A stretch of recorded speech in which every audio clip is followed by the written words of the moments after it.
இங்க ஒரு பொண்ணு மரத்திலிருந்து கீழே விழ ஒரு சிங்கக்குட்டியை பிடிச்சு அதை உயிரை காப்பாத்திடுவா. அந்த சிங்கக்குட்டியை அவளோட வீட்டுக்கு எடுத்துட்டு போகிறப்ப ஒரு ஓனாய் அது குட்டியை தூக்கிட்டு இந்த பொண்ணோட வீட்டுக்கு வந்திருக்கும். ஆக்சுவலா கொஞ்ச நாளைக்கு முன்னாடி வலையில மாட்டிருந்த ஒரு ஓனாயை இந்த பொண்ணு தான் காப்பாத்திருக்கும். இதனால அந்த ஓனா அதோட குட்டியை சேஃப்டியா பாத்துன்னு சொல்லிட்டு இந்த பொண்ணோட வீட்டுக்கு எடுத்துட்டு வந்திருக்கும். இந்த பொண்ணு ஒரு சொந்தமான ஒரு தீவுல வாழ்றதுனால இங்க எந்த மனுஷங்களும் வர மாட்டாங்க.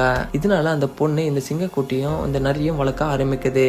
டைம்ல அந்த சிங்கக்குட்டிக்கு ரொம்ப பசிக்கினால அந்த ஓனாயை இந்த சிங்கக்குட்டி அவளோட அம்மா நினைச்சு அந்த ஓனாய்கிட்டே போய் பால் குடிக்கும். கொஞ்சம் வருஷம் கழிச்சு அந்த ஓனாயும் அந்த சிங்கமும் பெருசா விழுந்து ரொம்ப சேட்டை பண்ணிட்டு இருக்காங்க.